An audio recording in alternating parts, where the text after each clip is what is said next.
Hey, ESPN, I'm Jack. I'm the co-founder of Crack.com. And I'm Miles, a former lobbyist that loves soccer and gets very nervous when I'm pulled over by the police. And we're the hosts of The Daily Zeitgeist, a daily comedic news podcast that covers politics, pop culture, and we're both big sports fans. I'm actually named after my grandfather, legendary NBA coach Dr. Jack Ramsey. Oh, well, I'm named after Miles Davis, a legendary heroin addict who is not my grandfather. It's not a competition. So search The Daily Zeitgeist on Apple Podcasts, Spotify, or wherever fine podcasts are given away for free. And now, Jalen and Jacoby on ESPN Radio. When I pop the trunk, head the dirt. Y'all pop the trunk, I pop the hood. Now act stupid, I'll pop the trunk. Now give me a boom. He is Jalen Rose. What up, Doe? I'm David Jacoby. And on the cool check-in, center stage on the mic. Putting it on wax. It's the news. We're Jalen and Jacoby. What do we do? Give the people what they want. Can I say why Yes, please is so do, because distinct for me? you put more care and effort and preparation into the first 20 seconds of the show than you do the next 50 minutes of the show. Here's why that's so distinct for me. Okay, please explain. Nitro Tour. No, either Nitro Tour, LL, or Fresh Fest. Mm-hmm. Joe Louis Arena, downtown Detroit. Multiple artists that we were familiar with were on the stage. There's LL. There's Slick Rick. There's Run DMC. And we like, who are these white guys on the stage? And you know what they did?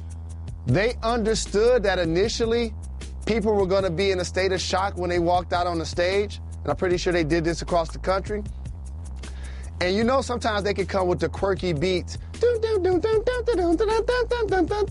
Girls. Yeah. So while we were excited that they were about to perform, they purposely, as you like to do, they lowered the expectations. That threw you off a little bit. Threw you off the scent. Correct. Until the point where people will start moaning and groaning like, all right, now, what's going on the stage? And then all of a sudden, I don't know if it was MC8 or Ad Rock or Mike D, screamed, and on the cool check-in, center stage on the mic, and we're putting it on wax. I believe that's Ad Rock. It's the new style. 4 and 3 and 2 and 1. What up? And then when that beat come in, ho, ho, ho, ho. Different song. So that was classic to me.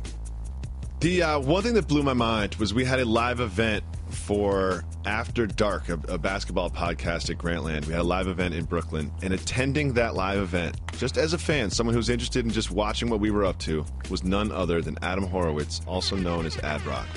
Just wanted to come check it out. That's love. And I had to. I don't really talk to people that are famous or whatever, but I had to talk to Ad Rock. I just went over and just, gave him a pound and just showed my respect. Beastie Boys, one of the greatest collection of MCs and talented groups that music has seen. I'm a major fan of theirs. Another reason why they're hanging up on the wall of immortals over my brother David Jacoby's shoulder. Just keep away from my side. You know what I mean? You always want to make edits to my side of the wall. Worry about your own side over there, okay? Don't worry about my side.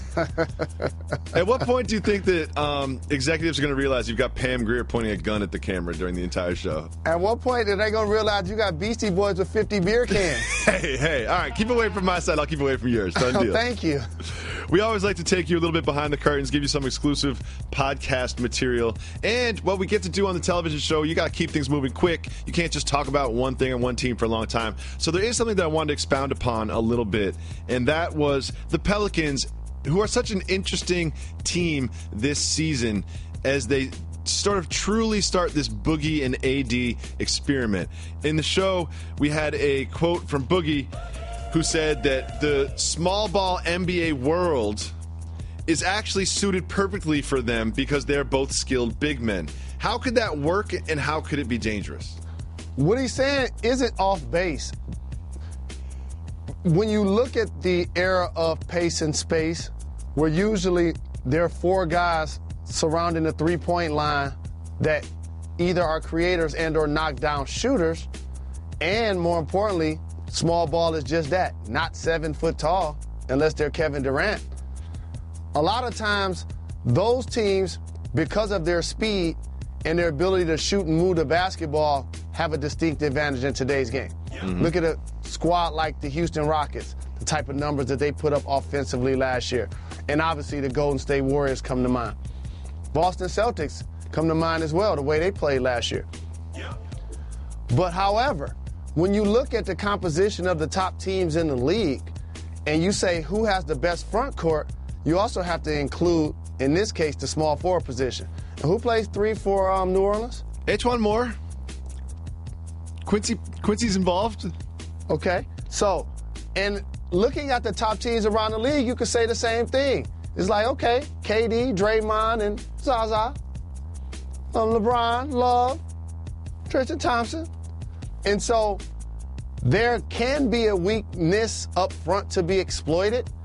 And when you have the talent that and the size that Boogie and AD have, both able to make threes, both able to post up, finish at the basket. The difference, however, is how can they improve guarding the pick and roll. That's going to be the key to actually seeing if his statement is accurate or not. So here's something that's interesting that Boogie's counterpart, Anthony Davis, had to say, quote, I know they were saying we could be kind of like Jokic and Nurkic and how they did stuff in Denver before. They kind of ran their offensive package through those two big guys who were skilled, and that's what we were hoping he's looking to do with me and DeMarcus. Here's the problem, though, is it didn't really work.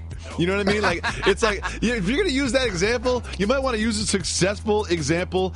They were outscored by 15.6 points per 100 possessions when that duo shared the court. And then it got so bad, they eventually ended up trading Nurkic to Portland to break up that duo. So maybe Anthony Davis should use a different example next time. Yeah, probably use the Twin Towers next time. Yeah, something like that. Ralph there you Sampson, go. Akeem Yeah, Olajuwon. like Parrish and McHale or something. You know what I mean? Like, you can't just be like, oh yeah, remember last season that those two big men that played together that were terrible together and then one got traded? That's exactly what we're going to be like. I don't think he's intentionally sort of like calling the Boogie trade, but 0 to 100, what are the chances that Boogie gets traded this year from the Pelicans? I don't think his long-term future is in New Orleans. No.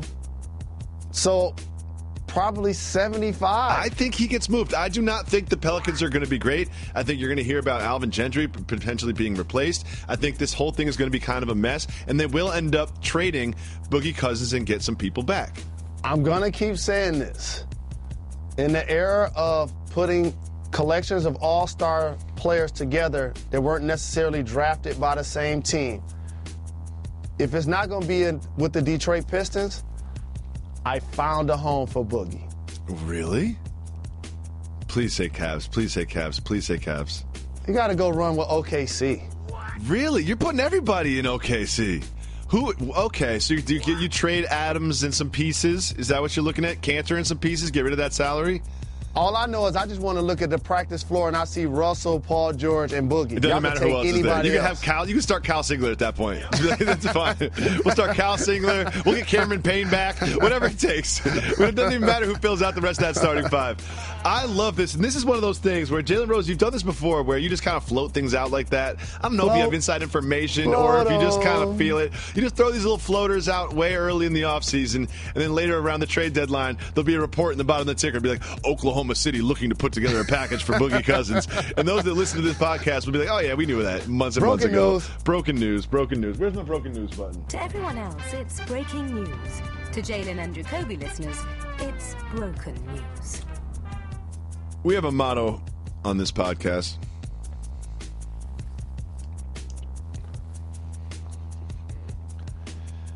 Part of giving the people what they want is opening up our voicemail box. If you call 985-80-JALEN, you can leave us a voicemail and we'll play it on the show just like this. Yo, what up, Jalen and Jacoby? It's Dakota from the Dallas-Fort Worth area. I heard on the podcast on the 31st that you were talking about Outback Steakhouse and the Illuminati. And I actually work at one of them. I work in one in the Dallas-Fort Worth area. And I heard one of my managers, one of my bosses saying that they're supposed to have every one of the Outbacks about 18 miles, 18 miles apart from each other. So I think that can help out with the conspiracy, either they are trying to summon some sort of demons or something like that, or it's just some sort of hoax. Well, hey, thank y'all for having me on. Guys, have a great day. Shout out to Dallas. I believe his name is Dakota. The Outback Steakhouse. Google Outback Steakhouse Illuminati. Essentially, every Outback Steakhouse is being about 5 per city, and they're all spaced in a way that perfectly forms a pentagram in every single city. This is clearly not a coincidence. It is also, we can't confirm this, but there are some rumors and reports that is also linked to the kangaroo apocalypse. Jalen Jacoby will always be on the forefront of your Outback Steakhouse Illuminati news. But the idea that they're summoning demons is a new wrinkle. I didn't know that was happening. The bloomin' onion is delicious. You know, I'll mess with that. I'll have a bloomin' onion. They season their steaks really well. But we'll always keep you up to date in the latest Outback Steakhouse Illuminati news. Let's listen to another voicemail. Hey, Jalen and Jacoby. This is Jason from Cleveland. I got a quick test for Reggie. I'm not going to shout him out because I don't think he deserves it.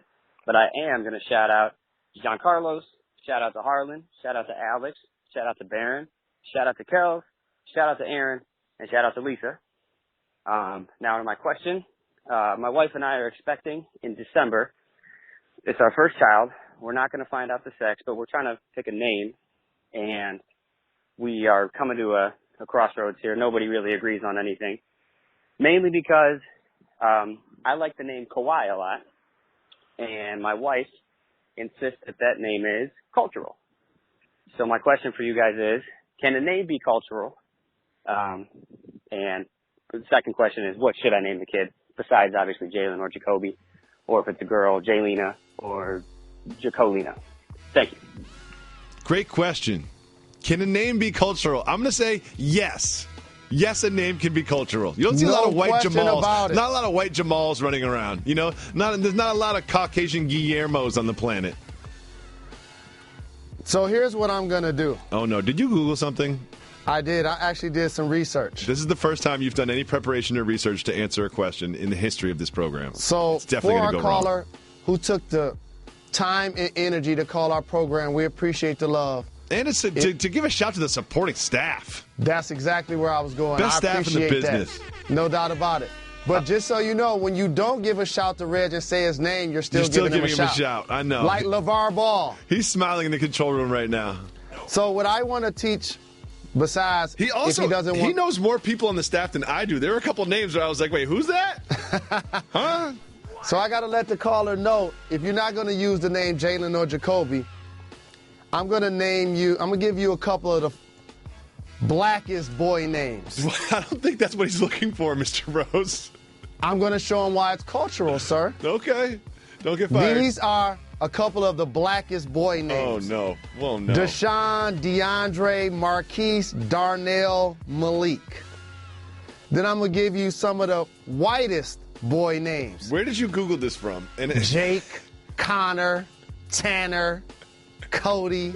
Tanner's a nice little Luke, irony. Scott, Jacob. We got the same for the girls, too. The blackest girl names. Imani, Ebony, Shanice, Aaliyah, Nia, Jada. And we got the whitest girl names available as well. What website are you on?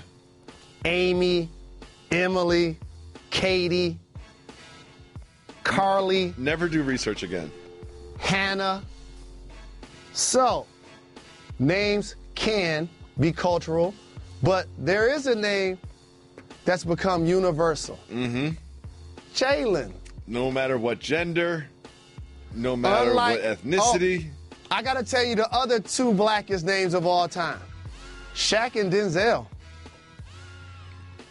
It's good. Shaquille would be a difficult one for me to name my son.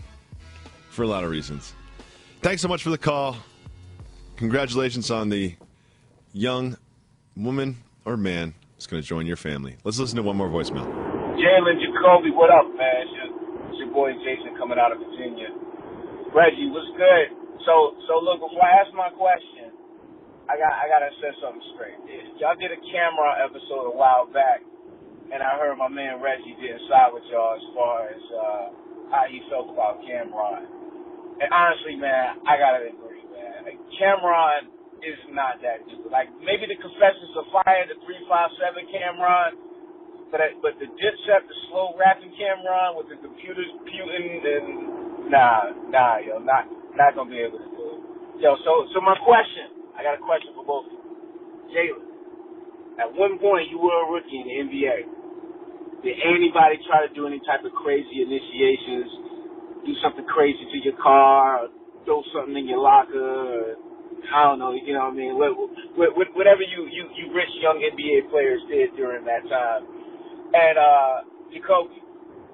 So I'm a father, got an 8-year-old, you know, working on the next player in the lineup. But I can't do the minivan, man. But I do have to ask you, and by all means, props to the minivan mafia, props to you.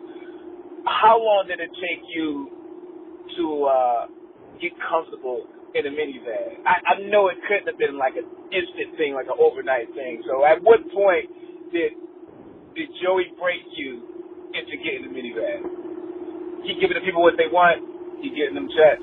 Peace. Thank you for the love. Appreciate the call. Can I unpack the first part of his message? Of course. And then let you own the end? Of course. A couple of things.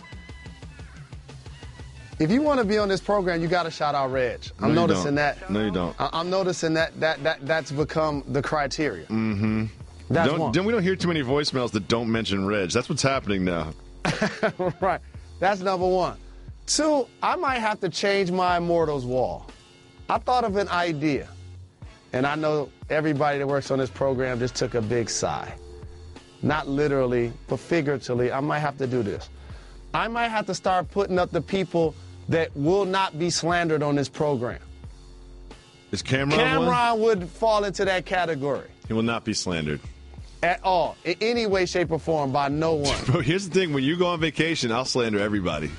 Google right now. There should be a picture online of me with a fur coat standing next to Cameron in the early 80s. There will not be any slander of Cameron on this very program. Number one. Two, can you please own him dissing the minivan mafia? Just cause. It's just like when you say, how long did it take you to get comfortable? And when you say, like, how long was it before Joey broke you? You act like I don't want to be in a minivan. You know what I mean? It's like a fish being in water. This is where I belong. This is where I am most comfortable. I was born to push this minivan. I rep the minivan. This is what I do. No one broke me to get me in a minivan. It didn't take a month to get comfortable in a minivan. And you know what? The more I talk about this minivan, the more people talk to me about minivans, people really feel a certain way about minivans. Yeah. Like, I was over at some friend's house and last weekend, and they didn't see me pull up and park my minivan outside, and they were joking about minivans, like, oh, yeah, you got a third. You got to get a minivan. And I was like, you guys are talking about minivans like it's a bad thing. I'm 6'3". I can walk around inside my vehicle. Someone else say they can do that. Who else can walk around inside their car? I can walk around inside my car. You can almost stand up, and the kids definitely can. I can sleep in there. Yeah, my kids walk around in there. It is like a mobile home. It is the greatest thing in my life that's not living.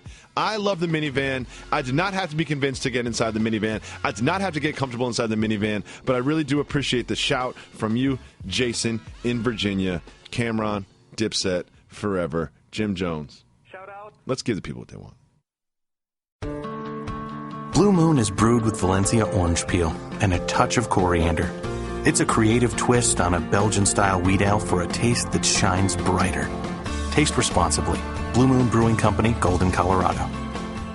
If the people want some semi-fabricated hype about the upcoming Conor McGregor-Floyd Mayweather fight, that's what they've got. Boxer Paulie Malignaggi was fighting with Conor McGregor, sparring 12 rounds. Here's what he said about the experience. It got very animated in there. We went 12 hard rounds. Both give and takes kind of stuff. You know, Conor is he's coming along. His punches are getting shorter. He's got a better idea of how he's looking to do things and what he wants to do. He's coming together a little bit. So, you know, nothing, no knockdowns or anything. Obviously, in 12 rounds or hard rounds, you're going to see some marks on my face, especially that I wear the open headgear. You know, I might see a couple marks on me. But very, very hard work from both of us. You know, I was starting to get into a groove around the middle rounds and starting to land some good shots. I felt like then Conor really came on strong at the end. It was back and forth stuff, but I think the intensity Conor is reaching is starting to show in the hard work that he's put into camp. And I think he's getting better and better. I really do. I really felt the improvements from 2 weeks ago to now. Obviously, I was sharper as well, so I'm hopefully I'm bringing the better out of Conor as well by me being sharper. I think every time we spar, I'm going to get sharper, and hopefully he keeps getting sharper as well. Are you buying this improved boxer, Conor McGregor, has a chance against Floyd Mayweather? He said something that was really distinct for people that follow the sport of boxing, have ever been in the ring and fell in love with the sport I affectionately call the sweet science. He said he's making his punches shorter. Shorter, yep. So when I saw Conor fight and he posted this video, we joked on this very program, and I said he's going to throw his shoulder out before he has a chance to get a knockout when he's in the ring against Floyd Mayweather, because Floyd is what? He's elusive. He's one of the best defensive fighters of all time. And he also said something else that was really distinct. By the way, he did a lot of bragging about his performance. I know, he did. He was kind of selling himself a little bit, too. He's like, in the middle rounds, I had some good shots. You might see a mark on me, but trust me, I got him, too. Exactly. No question about it. He said what you just acknowledged, that I was getting the better of him during the middle rounds. Mm-hmm. See, the difference is, if Floyd's going to be getting the better of him during the middle rounds, it ain't going to last 12 rounds. See, the distinct thing that he also said was he acknowledged that they finally actually fought 12 rounds, which is something that Conor isn't accustomed to doing. So, again, I applaud Conor for getting these checks. I applaud him for wanting to get in with Floyd for the money. But, again, as somebody with zero professional fights just like me, I just don't see him having a legitimate chance to win. I also love how Malnaji was like, he's starting to figure out what he wants to do. It's like, Conor, the fight's in 3 weeks, okay? You should have figured out what you want to do in the ring against Floyd Mayweather by now. I like that idea. Someone who's been paying attention to Conor McGregor is Kristaps Porzingis. He's been getting inspiration from the mental preparation and the advantage that Conor McGregor gains by speaking to his opponents the way he does. Kristaps Porzingis has also been working out with Dirk Nowitzki, and he said this about his future in New York City. Quote, "So far it's been tough in New York, but my journey is only beginning, and I hope to stay there my whole career. So as a city, we can have some fun and win some games and do something big." A little early for him to be promising to stay his whole career in New York, don't you think? Good job, Scott Perry, new GM. That's the first thing you do. When you get to a new city, you make sure the team that the guy you want to build the team around is going to actually be an anchor. So for New York Knicks fans, that's a breath of fresh air, because we heard just the opposite when Phil Jackson was in tow.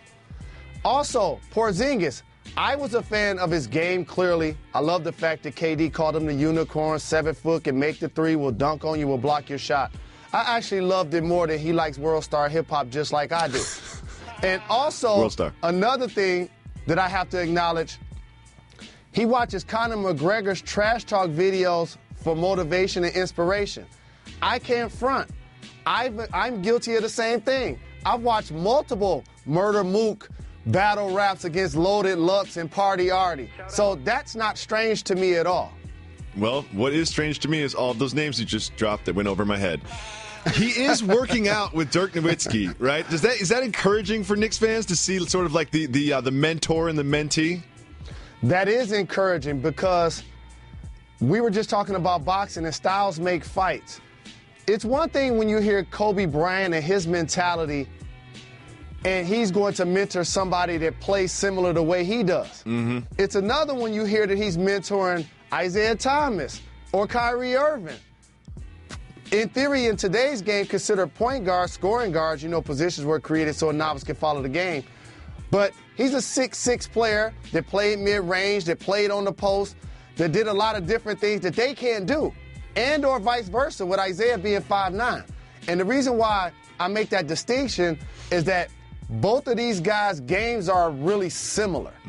So now when they're in the gym working on things, it seems more like-minded, and it's a good look.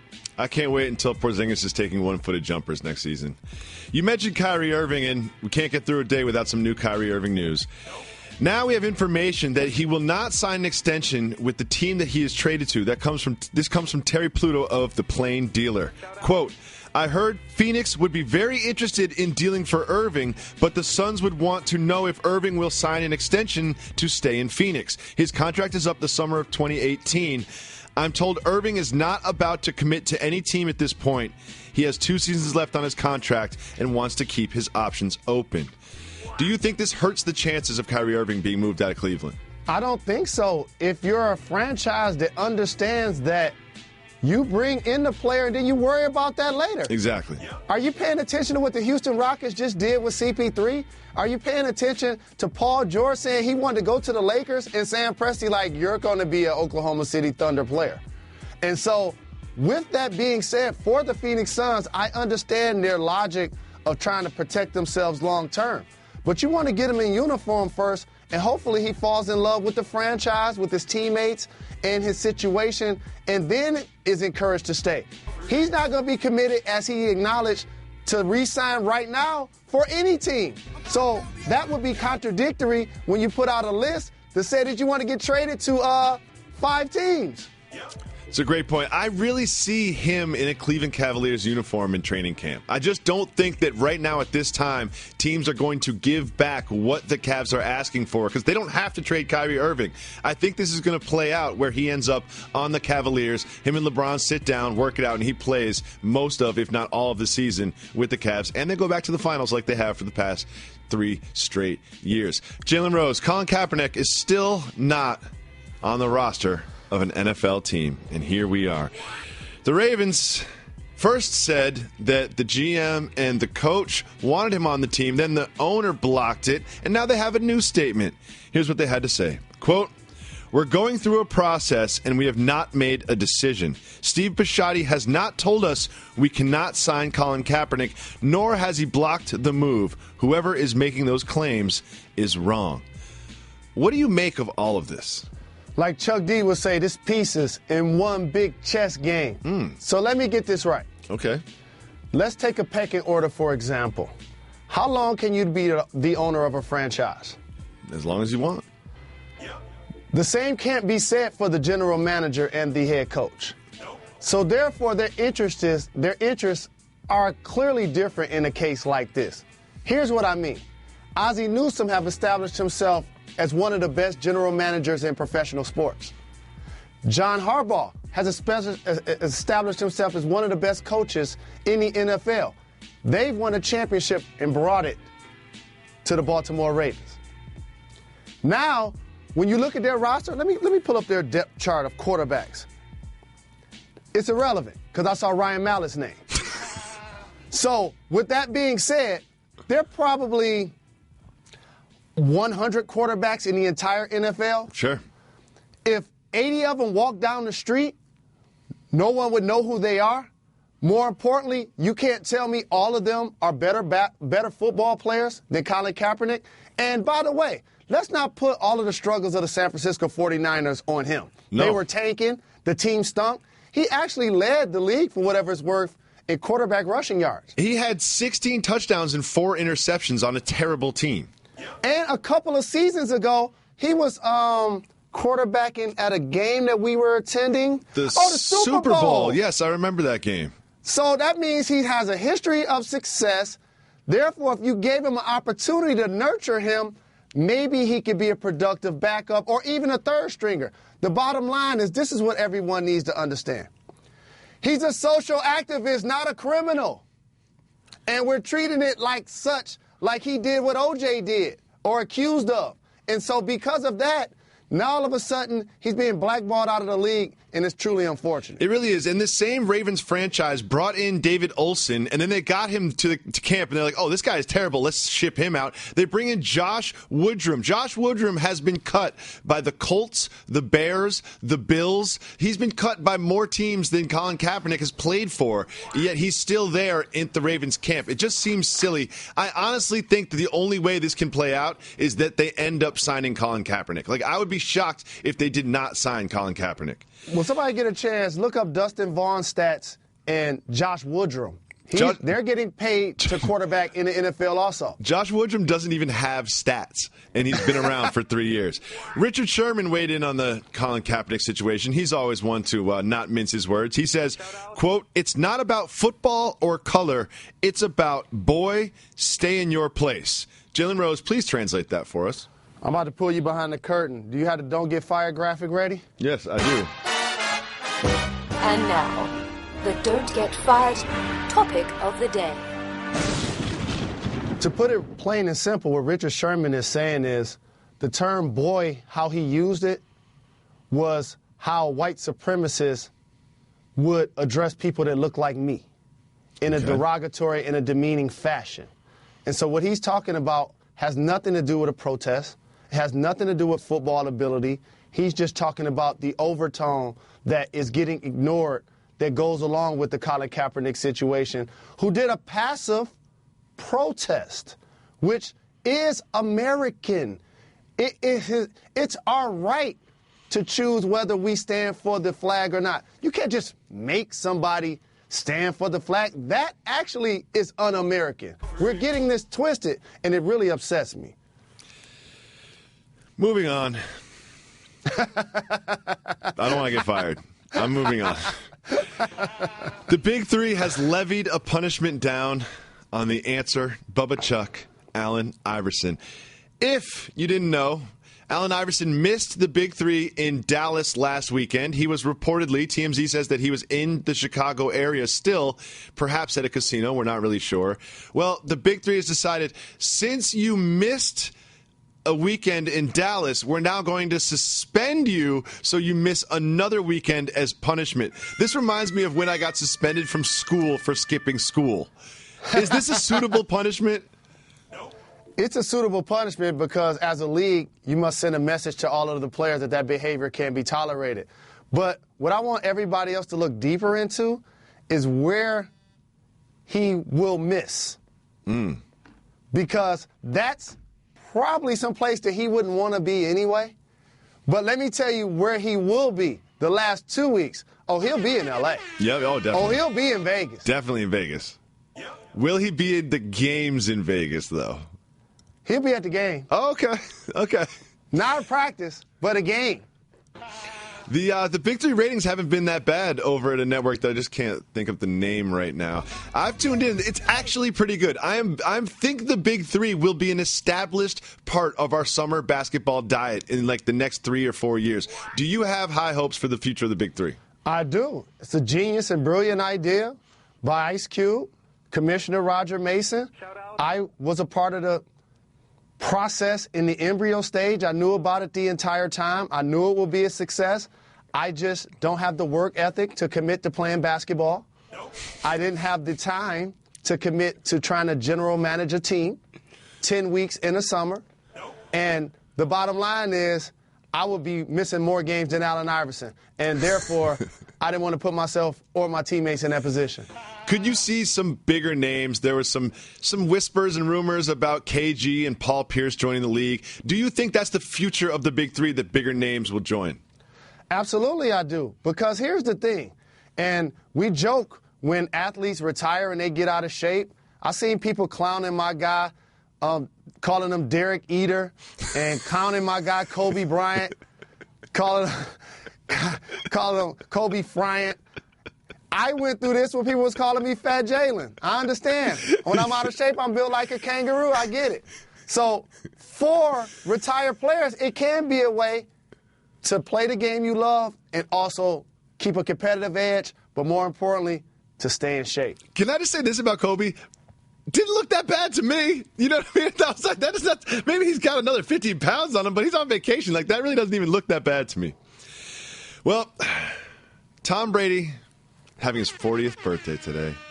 The GOAT, Tom Brady, is celebrating his birthday just by eating strawberries and drinking coffee, whatever he does. And ESPN.com compiled a bunch of stories from teammates and friends of his, and there's a lot of really interesting stories about how competitive he is as a golfer and what a great teammate he is, giving away watches and stuff. But there's one story from ex-quarterback Brian Hoyer that really stuck out to me. Hoyer said, quote, At Dinosaur Barbecue in Rochester, great, delicious barbecue, by the way, the whole team is there, and it turns into a beer-chugging contest. You have linemen, Julian Edelman. They all think they're going to win. Then someone says, I heard Tom Brady is really great at chugging a beer. We don't usually get to experience him like this, but we finally coax him into doing it. He does it, and let me tell you, he couldn't have poured beer out faster into a glass. It was unbelievable. And he slams the mug on the table, puts both fists in the air, and walks away with a look in his face and said, you really thought you were going to beat me at this? The place went nuts. Jalen Rose. That is one of 2 championship beer-chugging stories from Tom Brady in celebration of his 40th birthday. But, as you told us earlier this week, you've chugged an entire 40. Do you think Tom Brady has chugged an entire 40-ounce? After hearing that story, I think he has the ability. See, the one thing people underestimate about the University of Michigan is the Ivy League school of the Midwest. Wait, what? It's the Ivy League school of the Midwest. I'm just going to let you have that and continue, but just go ahead. You can have that. Hail to the victors. And so when you walk on that campus, first and foremost, it's about being educated, being a productive member of society. When you're not in class, it's just like the funnest colleges across the country. And some of the experiences that you gain are invaluable. And beer chugging may just be a part of that process. It's where I got introduced to Jägermeister for the first time. You know, I was coming from the neighborhood. I was doing the Hennessy thing. They was like, no, young fella, this is what you do. You know? So I understand where Brady's coming from, and he shut down the restaurant, and I wouldn't be surprised he could shut it down chugging a 40-ounce. Also over at Michigan, with your man Jim Harbaugh, was none other than Chad Ocho Cinco Johnson. He went and worked out with the team while his daughter was in town running track. My question is this, though. Do you think he went for the experience of working out with the team, or did he just want to walk away with all of this fly Jordan gear? All of the above. You get a chance to represent for your daughter, you get a chance to play football, and you get a chance to rock Jordan gear. Absolutely. I ain't mad at him at all. I'm glad to see he was in A Squared representing, and that his daughter is a part of the University of Michigan family. Blue Moon is brewed with Valencia orange peel and a touch of coriander. It's a creative twist on a Belgian-style wheat ale for a taste that shines brighter. Taste responsibly. Blue Moon Brewing Company, Golden, Colorado. Jalen Rose. There is controversy in the world of soccer. Neymar, the Brazilian star, plays for Barcelona, right? And PSG is trying to buy the rights of Neymar to take him from Barcelona and put him on their team. And they showed up with a check for $262 million just for the rights to pay him to play soccer. Well, La Liga did not accept the payment. They gave this statement to ESPN FC. Quote, "We can confirm that the legal representatives of the player came to La Liga to deposit the clause and that it has been rejected. This is all the information we can give at the moment." La Liga seems to think that PSG may not have gotten all of their revenue from the most appropriate of sources, and there will be an investigation perhaps. But my question to you is this. Is there an American athlete that an American franchise would pay $262 million just to get the rights to? Absolutely. Just think about it like this. And the answer to that is so many that I'm not going to even name them all. Explain. And I know there are people that's going to be like, huh? What are you talking about? That's me. Okay. I'm a billionaire when I purchase a franchise. Okay. Say, for example, in the NBA or the NFL. To talk about those two sports. Say my team is irrelevant, and I can write a check to put myself in position to have one of the top players in the game on my roster moving forward. I would do that in a heartbeat. You don't think the Charlotte Hornets pay that to get LeBron James? $262 million. The Hornets are probably valued, I'm guessing here, like just over $1 billion. It's almost a 25% of the value of the franchise just to get the rights to pay LeBron James an exorbitant salary. You think that would be worth it? There's a salary cap in the two sports that we're talking about. So, therefore, you already understand that umbrella. You go from being irrelevant to relevant. If you're a team like the Nets, you do that for KD. You do that for Steph Curry. If you you don't think that'll be worth it for the Cincinnati Bengals to pay that to get Aaron Rodgers? I think the Cincinnati Bengals would probably pay that to get Aaron Rodgers. So when you look at it that way, remember, the people that own these teams, a lot of times there's nepotism involved and there's a legacy franchise that's being passed down. But also, these are already moguls that purchased a team, in theory, as a hobby. And so based on that, it's like being in Vegas. Of course, you got to double down and pay what's needed to get an elite player on your squad. I would definitely pay Lance Stevenson $262 million just to get the rights to Lance Stevenson, without a doubt. Just to get him on the show, I would pay him $262 million. Now we have this. You brought up the Charlotte Hornets. New Charlotte Hornet Dwight Howard was frequenting one of your favorite establishments, Jalen Rose, and of course I'm talking about Hooters. You love the crab legs. You have a very weird way of eating them. We've covered that in great detail. However, Dwight Howard went to a Hooters with a T-shirt that said, "May I suggest the sausage" on it, and an arrow pointing south. Is that a soft move or a boss move? That's a soft move. It's such a soft move. It's sophomoric move. Like, come on, Dwight Howard. You're going to put on a T-shirt like that? I don't know if you're wearing it ironically or not ironically, and then go to Hooters. It's just, the whole thing is just very teenager to me. What is happening here? Yeah, I agree with you. And also, being from the A-Town, I'm pretty sure he's been exposed to Twin Peaks as well. So for him to do that, knowing that he's going into a Hooters, I like your term, sophomoric. You're talking about Twin Peaks, the television series, right?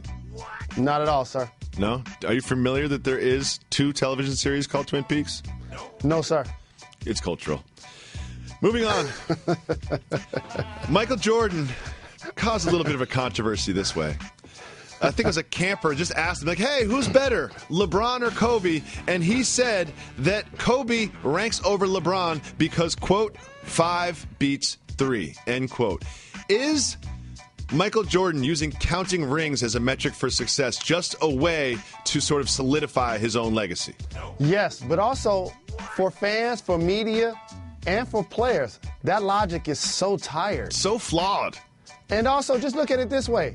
Robert Horry, who was never an all-star, who's not in the Hall of Fame, has more rings than Michael Jordan. Robert Horry has 7. Tommy Heinsohn has 9, I think. You've got, Bill Russell out there, Casey Jones, John Havlicek. Like, this whole counting the rings thing is just so dumbed down and sophomoric. I used that word again for some reason. It's just flawed. And also, I kind of feel like he is picking Kobe over LeBron because he's somewhat threatened by LeBron. LeBron James's last season was phenomenal. His finals performance was like nothing we've ever seen before from a basketball player. And I feel that there's a little piece of Michael Jordan that's threatened by LeBron James. Do you agree?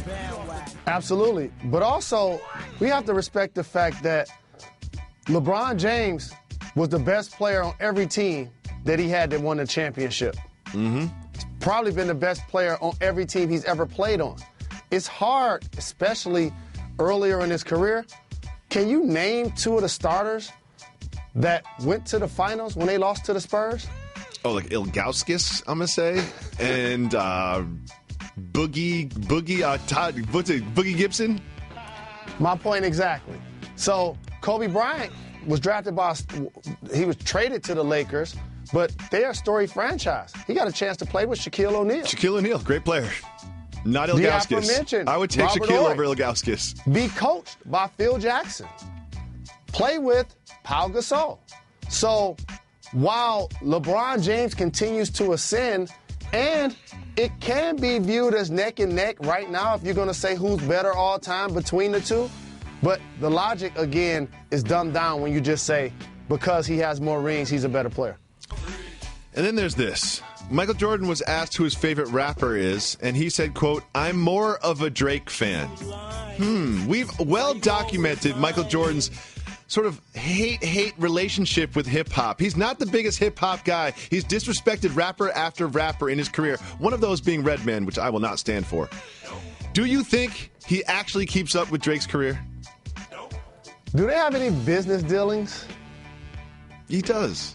That's right. Drake endorses a shoe company. Can you remember which shoe company that is? Got it. So here's what I want to say about the GOAT, Michael Air Jeffrey Jordan. I ran into Nori recently. Got to get on the podcast, by the way. Drink champs, drink champs, drink champs. He brought up this very topic. And I'm going to just be frank. He's in our intro. He's hanging on the wall. I've been in East Islip, New Jersey with this gentleman. I've been in Atlanta with this gentleman. There will not be any red man slander tolerated on this program. Even if it's from Michael Jeffrey Jordan. And also, Correct. there is no chance that Michael Jordan is listening to Drake. He probably doesn't even know who Drake is. He only knows that Drake is signed to his shoe company. That is what's happening. And for those that don't know, the reason why we've been on at 2 a.m. instead of 2 in the afternoon, the suits know we would rather have Redman on our show than Jordan. Let's move on. I'll take Jordan over Redman. Sorry, Reggie, I love you. You know what I mean. It's like, let's be honest, let's be real. Boogie Cousins. Boogie! I'm sorry. Boogie Cousins. Boogie! Boogie Cousins. Boogie! Said this about the Pelicans front court. Quote, I think the game is actually playing into our hands. I think me and AD have a skill set that a lot of bigs don't have in this league, or the league hasn't seen in some bigs throughout the history of the game. He went on to say, I don't think a smaller game will affect me or AD at all. Do you think the Pelicans front court is too big for modern day NBA? When you talk about a front court, you got to also include the small forward. Do you know who their small forward is? Etuan Moore. Okay, so this also made me think of the top teams in the league. Okay. When you look at their front courts, usually 2 of the 3 are all-star caliber players on the elite level teams, not all 3. So based on that logic, say, for example, the Golden State Warriors. We know about KD and Draymond, but then you say Zaza. For the Cleveland Cavaliers, they probably have the best case because they have LeBron, they have Love, and then they have Tristan Thompson. Who didn't show up in the finals. So with that being said, there isn't necessarily, he's not necessarily wrong because they both should be able to punish small lineups on the post in particular, near the paint, and take advantage of those matchups. But it's on the other end where they've run into issues, and that's playing against pick and roll. When the team stretch you out and you got to help and recover, that's where being a 7-foot guy that has to recover wearing a size 16 versus being a 6'7" guy like a Draymond Green who's able to help him recover and get there a little bit faster. That split second is the difference between somebody getting a shot off or doing a driving, pump fake and drive to the basket. Jalen Rose, that's very good analysis.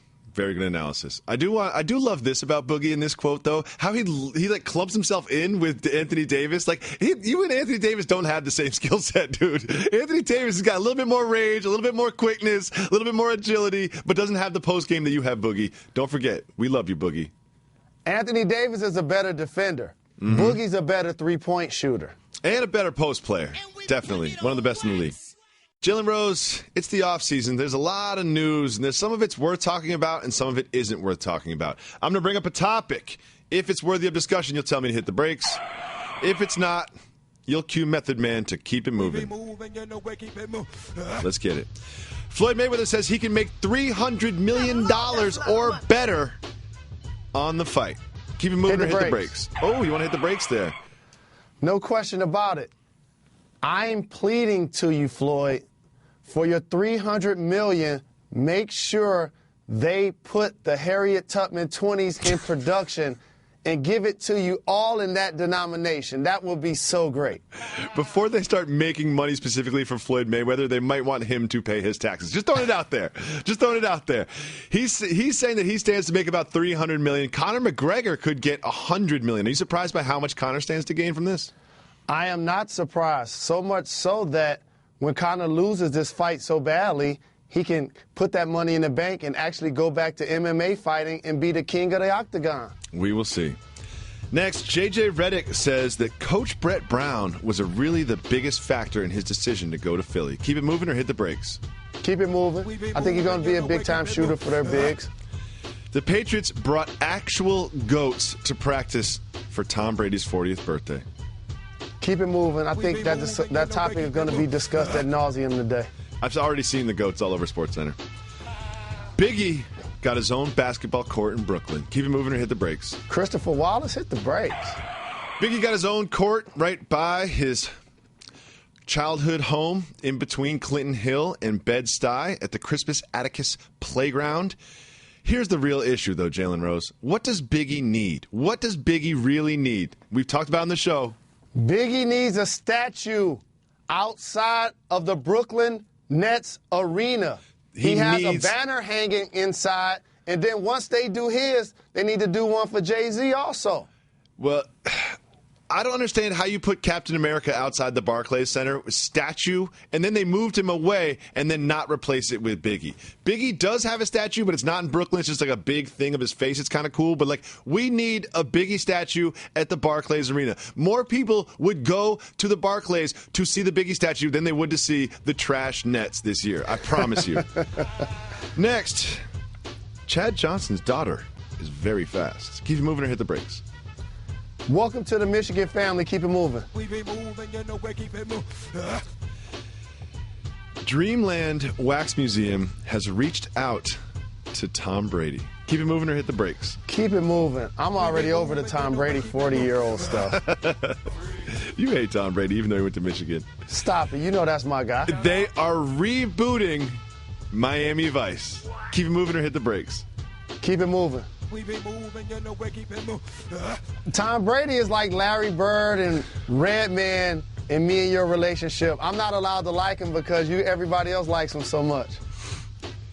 You keep bringing up Tom Brady for someone who doesn't want to bring up Tom Brady. I'm just saying.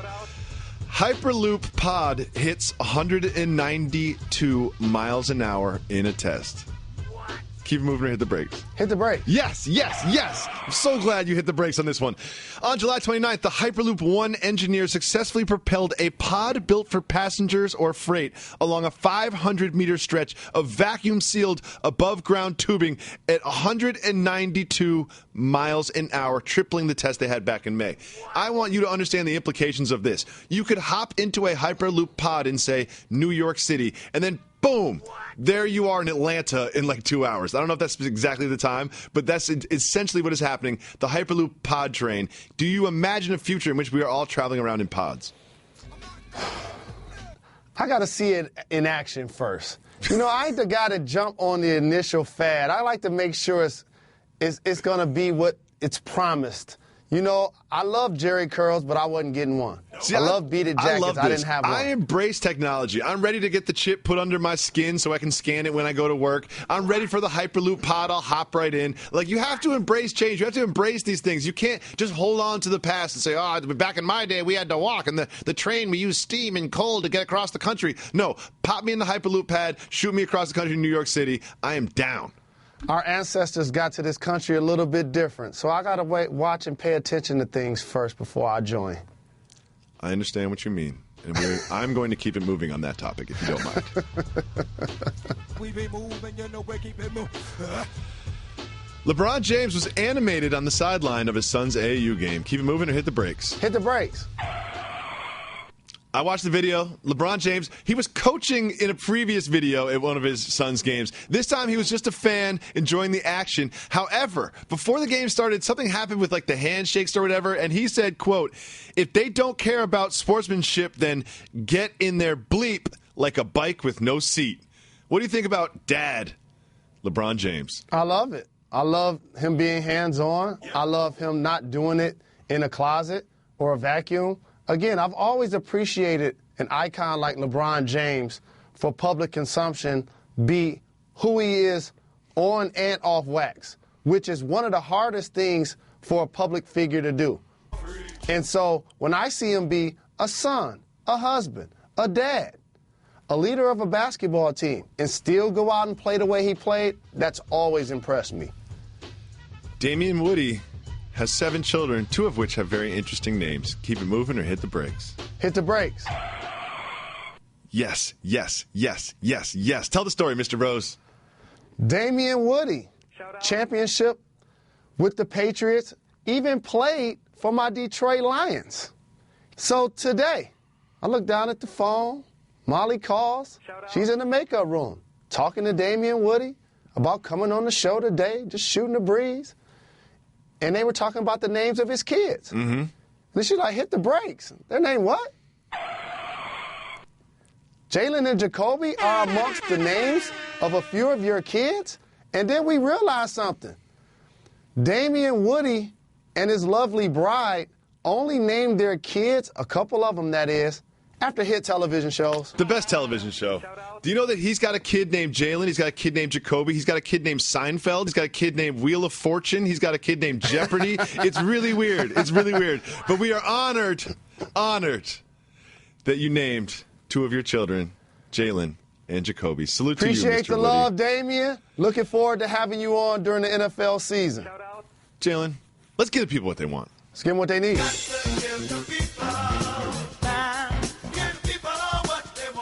Part of giving the people what they want is opening up our voicemail box, going into our Twitter mentions, and go to reddit.com/r/Jalen and Jacoby, community of people discussing the show, critiquing the show, and hurting my feelings.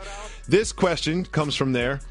If Kyrie gets traded to the Suns, who's the better backcourt? Kyrie and Booker or Damian and CJ?